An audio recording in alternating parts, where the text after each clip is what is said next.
Sabe o que eu lembrei, Roverão?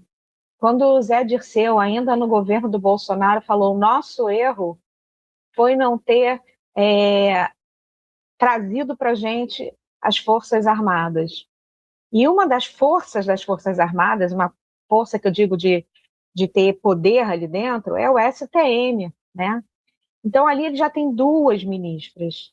Tem essa e tem acho que é Elizabeth, o nome dela, que é o woke, que estava trazendo ideologia de gênero para dentro do STM, foi aquela que pediu desculpas pelo, pelos atos né, do regime militar, e aí o outro ministro disse que ela não podia fazer isso, que ela falava só em nome dela. E essa daqui, eu tomei o cuidado de procurar a biografia dela para saber a qualificação, porque para você chegar ao mais alto nível de um judiciário dentro do militar, tanto militar quanto civil, você tem que ter, né, notório saber jurídico. A gente espera que sim, porque vai julgar você tem que saber sobre todas as causas, todas as linhas, um pouco de cada, você vai ter assessor, não sei o quê, mas você tem que ter notório saber jurídico. Notório saber jurídico desta senhora, ela se graduou em Direito pela PUC de São Paulo em 2006. Então, ela tem 26 anos, 20 anos de formada. Não é muita coisa, mas ela fez uma especialização em Direito Penal e Econômico pela FGV, em 2009. E aqui diz que ela cursou mestrado em Direito Processual Penal pela USP. Só que termina dizendo que ela não concluiu. Então, ela não tem nenhum mestrado.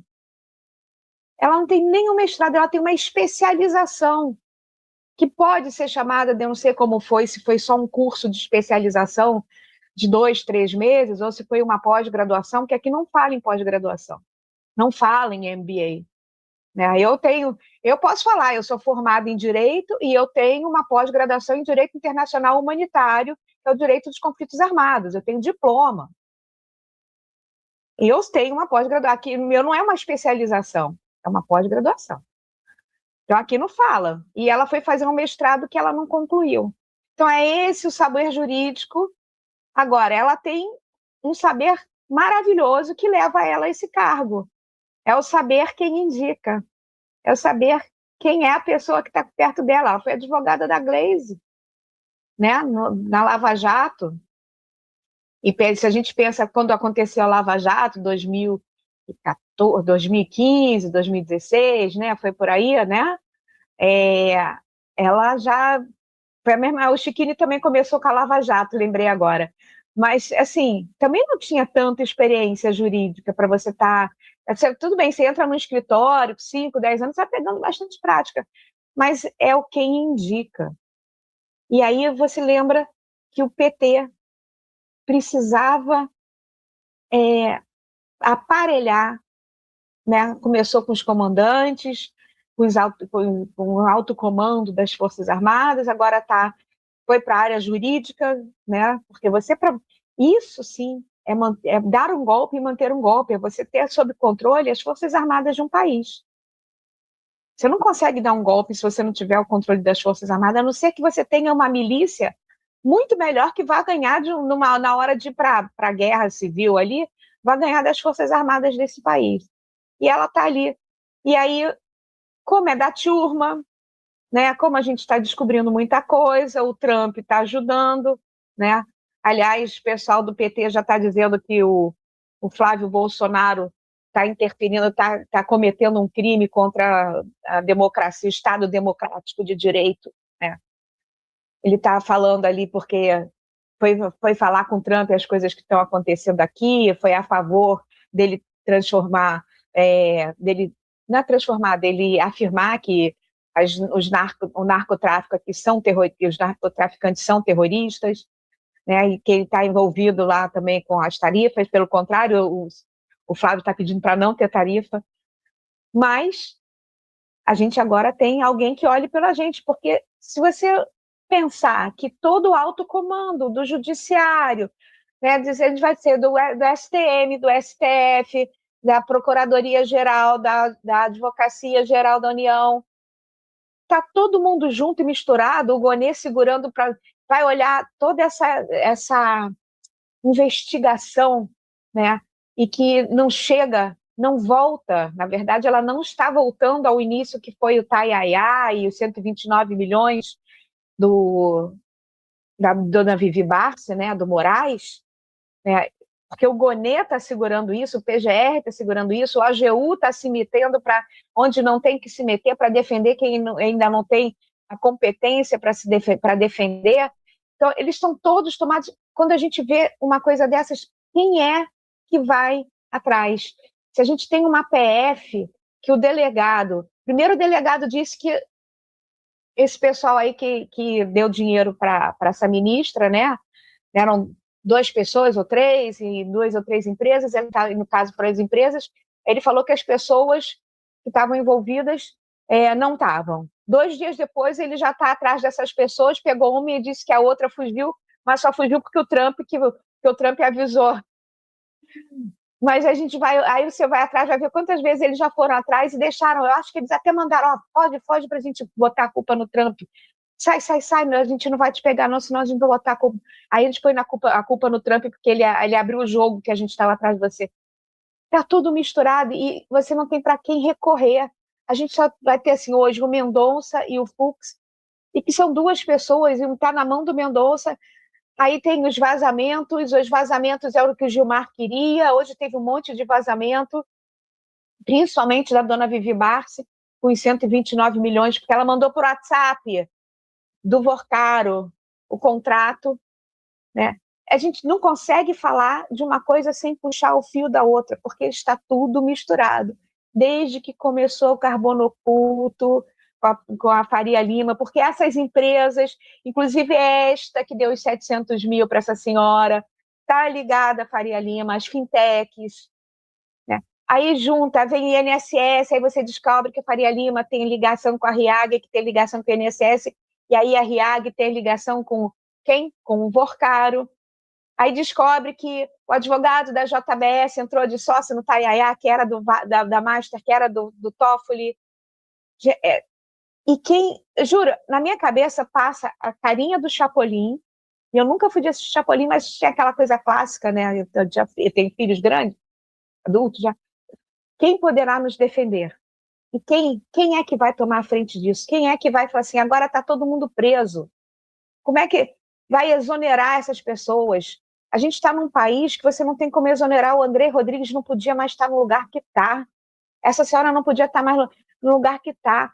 O Toffoli, o Moraes já deviam ter sido exonerados, ou afastados, no mínimo, por causa de investigação.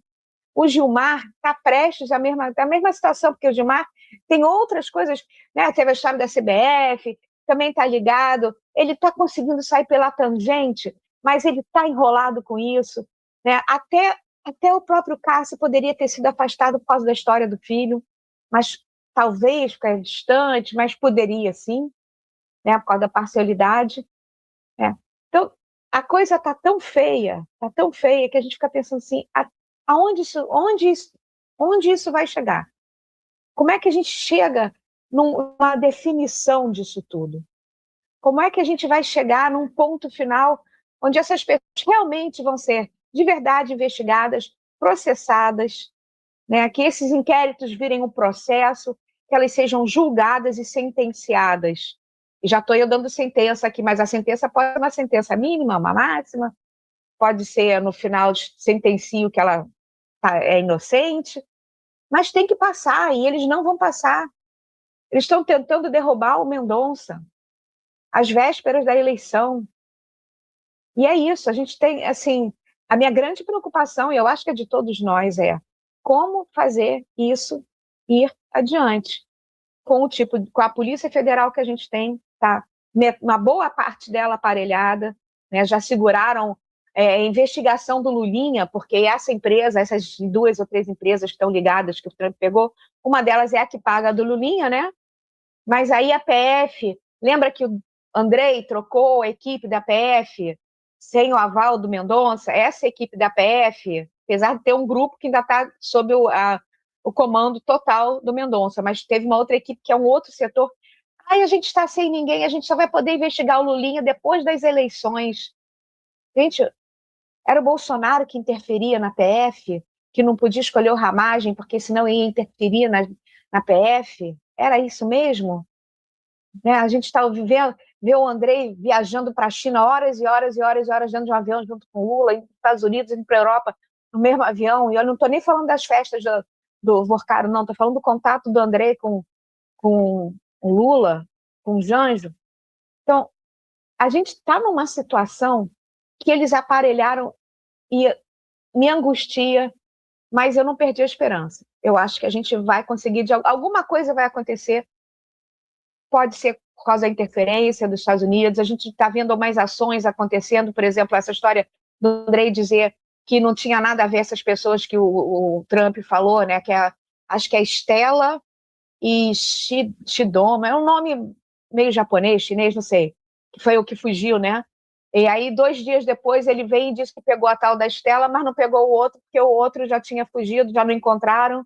Aí você vai estudar o histórico do que aconteceu com o outro, ele já tinha sido procurado, já tinha pego, já tinha sido solto, já estava, quer dizer, já estava tudo em volta dele e estavam deixando ele livre porque queriam. Então, assim, alguma coisa que o Trump está fazendo lá está mexendo aqui. A gente está vendo mais ações acontecendo, né? E aí, não consigo, né? Tá lá o André Fernandes brigando com o Elmano por causa de uma mega plantação de maconha que ele descobriu, e o Elmano, governador Elmano, não, a gente vai destruir, aí destrói 20%. Aí o André Fernandes volta lá, tá tudo aqui. Não, a gente vai destruir aí significa incinerar. Eles jogam e cobrem tudo de terra. Aí foi lá o André Fernandes, cavou na pá, tá aqui, ó. Chamou uma escavadeira, aí chega a polícia, não pode vir a escavadeira, porque... Ele, mas está aqui, né? O cara está prevaricando lá. E é a droga do PCC, ou do CV, mas acho que lá é PCC, né? Enfim, é o narcotráfico que a gente vive, né? Tá o Eumano com o chefe da polícia e com o secretário de Segurança Pública do Ceará, todo mundo junto e misturado, dizendo que estavam fazendo as ações não... a gente fez. Aí o André Fernandes falou, vocês não fizeram. Então está todo mundo mancomunado, é o Estado, eu estou falando do Ceará, para mostrar como é que o Estado, o Brasil inteiro está assim, praticamente. Praticamente a gente está assim. Então, essa ministra, ela é só uma pontinha do que a gente está passando. Só uma pontinha. Mas é um emaranhado, é um emaranhado. A gente tá, é um narcotráfico. E, gente, vou falar uma coisa que o professor Silvio fala desde dezembro, e eu também venho falando. Votem. Se alguém falar, não vou votar, pelo amor de Deus, explica que não votar é pedir para piorar a situação. Que ou é o Flávio, ou é o narcotráfico, barra miséria, barra fome, barra censura, barra repressão. Você tem 2 opções, ou Flávio, ou todo esse resto. Se a pessoa não quiser votar para estadual, para federal, até seria bom, porque a gente precisa de pessoas para sustentar o presidente, né? Que vai ser pancada se o Flávio não conseguir chegar lá. Mas ele vai chegar. Hoje ele estava no Rio, né? E aí já vou contar outras histórias, mas depois eu conto, senão eu vou começar a misturar muita história aqui. Roverã, segue o barco, senão eu já vou contar, misturar, fazer aquele meu mix de informações aqui.